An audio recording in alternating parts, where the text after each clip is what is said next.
Hello दोस्तों, online study point में आपका स्वागत है। और हमारी हिस्ट्री सीरीज़ का जो है ये पार्ट 19 है, जिसमें कि हम टॉप 30 क्वेश्चन हिस्ट्री के डिस्कस करने वाले हैं, जो कि प्रीवियस ईयर में बार बार पूछे गए हैं और आने वाले सभी एग्ज़ाम्स के पॉइंट ऑफ व्यू से बहुत इंपॉर्टेंट हैं। ओके, और जैसे कि आपको पता है, हिस्ट्री तो वैसे ही एक ब्रॉड और इम्पॉर्टेंट सब्जेक्ट है। सारे इंपॉर्टेंट फैक्ट्स के साथ, डिटेल्स के साथ जो है हम टॉप 30 क्वेश्चंस डिस्कस करेंगे। सो वीडियो को स्किप मत कीजिएगा, पूरा देखिएगा और इसको ज़्यादा से ज़्यादा लाइक करें एंड शेयर करें। अगर आप चैनल पर नए हैं तो प्लीज़ जल्दी से सब्सक्राइब कर लीजिए, बेल आइकन प्रेस करना ना भूलें, जिससे सारे ही वीडियोज़ की नोटिफिकेशन आपको मिले। और अगर आप चाहते हैं कि और भी ज़्यादा अपडेट्स आपको मिले, सो आप हमारा टेलीग्राम चैनल ज्वाइन कर सकते हैं, हमें फेसबुक, इंस्टाग्राम सभी पर फॉलो कर सकते हैं। OSP का मोबाइल एप्लीकेशन जिस किसी ने भी अभी तक डाउनलोड नहीं किया है, आप डाउनलोड कर लीजिए, और जिसने डाउनलोड कर लिया है वो जाकर के अपडेट कर सकते हैं। कई सारे नए फीचर्स इसमें ऐड हुए हैं, जिसमें आपको डेली के फ्री PDF, सभी वीडियो के, सारे ही वीडियोस के जो हैं ऑडियो मिल जाएंगे, रिविजनल ऑडियोज, OSP नोट्स आपको मिल जाएंगे। और क्विजेस भी मिल जाएंगे। देर मत कीजिए, जल्दी से जाकर डाउनलोड कीजिए। देखेंगे पहला question, India from Curzon to Nehru and after. India from Curzon to Nehru and after की जो राइटर है वो कौन है, इसके लेखक कौन है? सही आंसर है इसका दुर्गादास। क्या है correct answer? Mister Durgadas. Okay, next देखेंगे क्वेश्चन, इंडिया विंस फ्रीडम पुस्तक जो है किसकी आत्मकथा है? इंडिया विंस फ्रीडम पुस्तक आत्मकथा है मौलाना अबुल कलाम आज़ाद की। ठीक है, इनको तो पहले ही हम डिस्कस कर चुके हैं, एजुकेशन मिनिस्टर ये रह चुके हैं, ठीक है, इंडियन कैबिनेट में। इसके अलावा इंडियन नेशनल कांग्रेस के सबसे ज़्यादा समय तक जो है ये अध्यक्ष रहे हैं, 1940 से 1946 तक।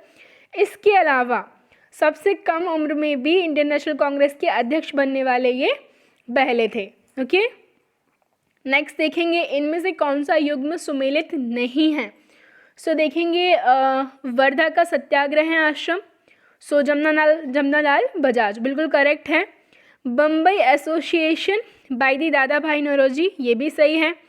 लाला लाजपत राय, लाहौर की राष्ट्रीय विद्यालय, ये तीनों ही जो है करेक्टली मैच है। जबकि हम बात करें कि सत्य शोधक सभा जो है, इसकी स्थापना बाल गंगाधर तिलक के द्वारा नहीं की गई थी, ये की गई थी ज्योतिबा फुले के द्वारा इन दी 1873।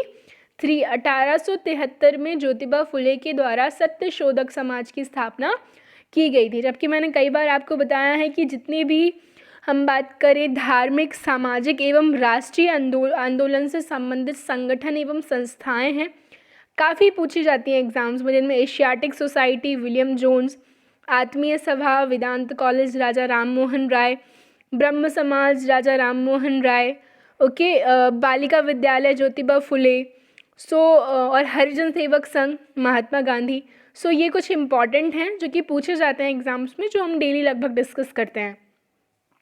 नेक्स्ट देखेंगे क्वेश्चन, भारत विभाजन के संदर्भ में 1947 में नियुक्त सीमा आयोग की अध्यक्षता किसने की थी? देखिए, सभी को पता होगा कि 1947 में जो डिवाइडेशन हुआ, जो विभाजन हुआ between India and Pakistan, India and Pakistan के बीच में जो बॉर्डर है, जो लाइन है, उसको हम क्या बोलते हैं?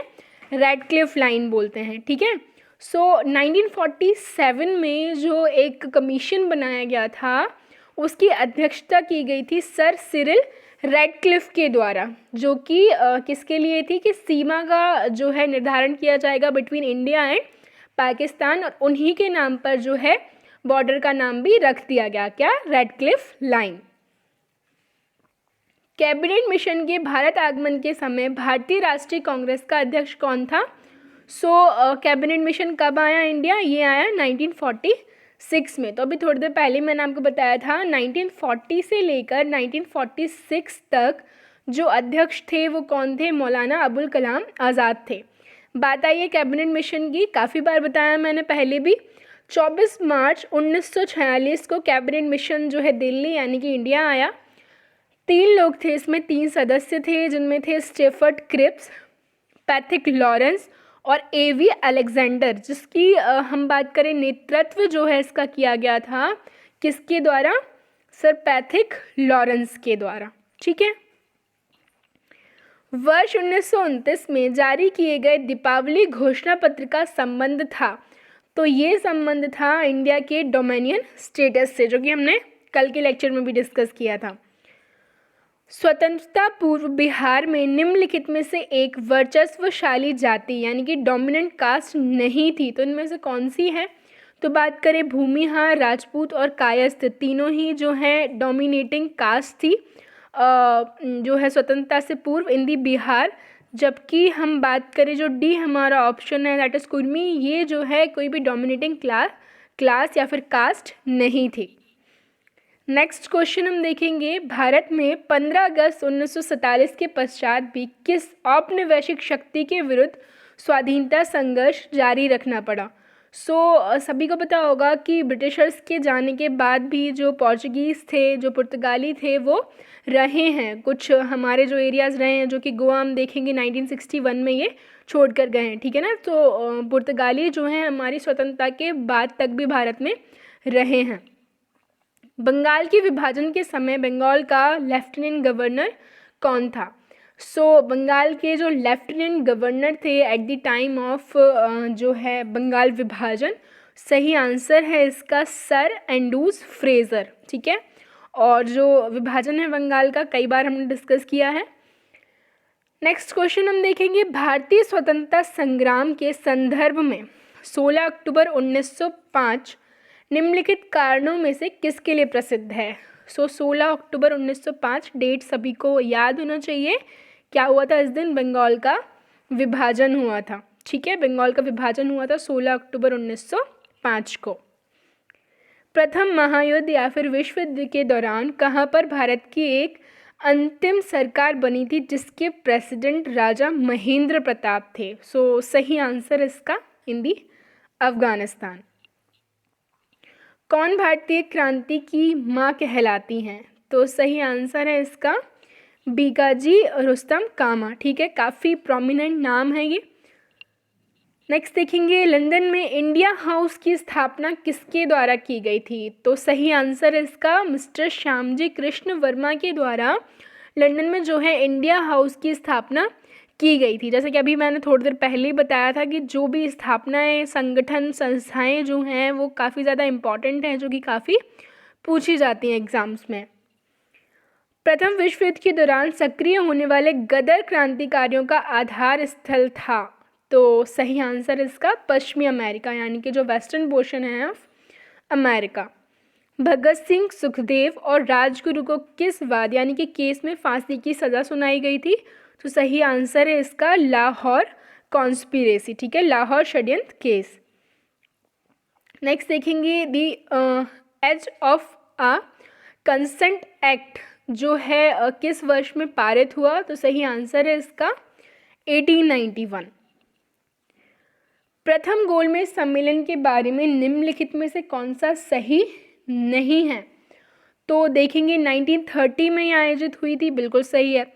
और इसे साइमन आयोग की रिपोर्ट पर चर्चा करनी थी, ये भी सही है। और इसका आयोजन लंदन में हुआ था, ये भी बिल्कुल सही है। जबकि इसमें कांग्रेस प्रतिनिधि मंडल ने प्रतिभाग किया था, ये जो है सही नहीं है। ओके। डी जो है हमारा आंसर होगा। निम्नलिखित में से किसने गांधी इरविन समझौते में महात्मा गांधी के लाभ को सांत्वना पुरस्कार कहा था?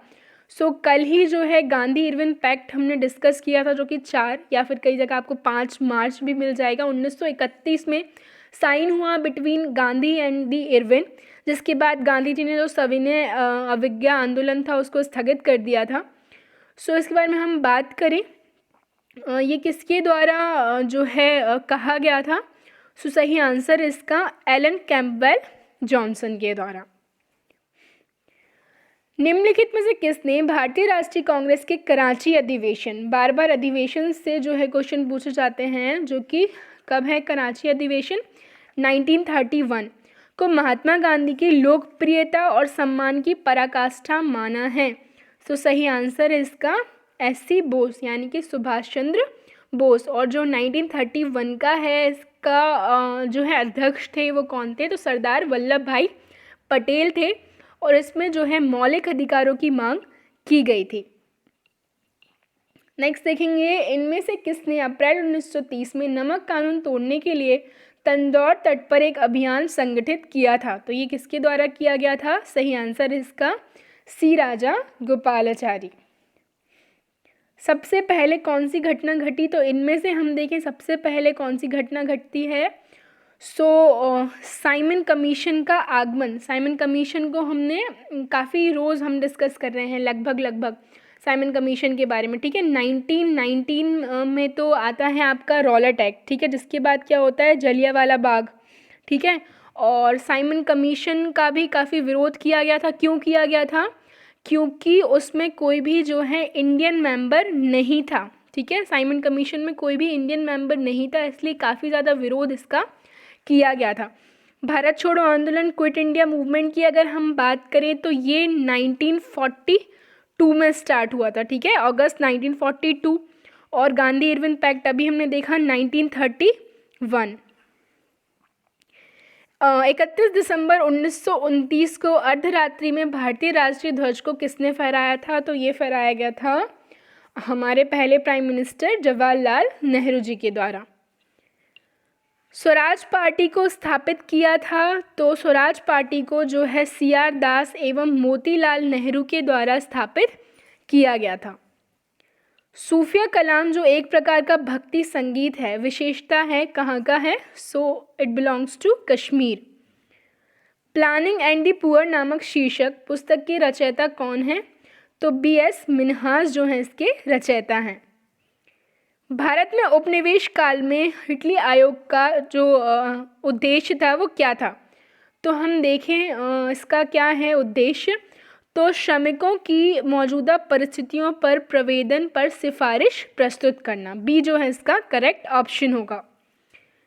भारत की स्वतंत्रता से संबंधित निम्न कथनों में से कौन सा सही नहीं है? नेक्स्ट देखते हैं।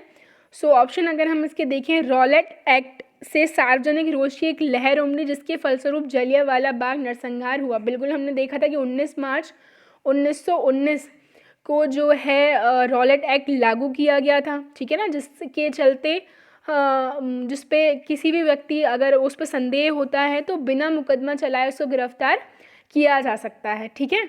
और इसके बाद फिर जो सतपाल और सैफुद्दीन किचलू थे उनकी गिरफ्तारी के विरोध में जो जनसभा थी जलियांवाला बाग में, उस पर जनरल डायर ने गोलियां चलवा दी थी, ठीक है।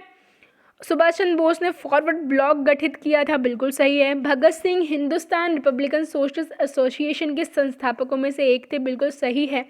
जबकि जो डी हमारा ऑप्शन है 1931 में कराची के कांग्रेस अधिवेशन में गांधी इरविन समझौते का विरोध हुआ था, ठीक है। तो डी जो है हमारा सही आंसर होगा। भारत के संदर्भ में शासन में पितृसत्तात्मक दृष्टिकोण निम्नलिखित में से किससे प्राय संबंधित माना जाता है? तो सही आंसर है इसका थॉमस मुनरो से। निम्नलिखित में से किस अधिनियम द्वारा संवैधानिक निरंकुशता का सिद्धांत प्रवृत्त किया गया था? तो सही आंसर है इसका जो भारत सरकार अधिनियम आया था 1935 का। माउंटबेटन योजना आधार बनी तो देश के विभाजन की, ठीक है। माउंटबेटन प्लान जो आता है 3 जून को, उससे जो है डिवाइडेशन होता है ऑफ इंडिया एंड पाकिस्तान।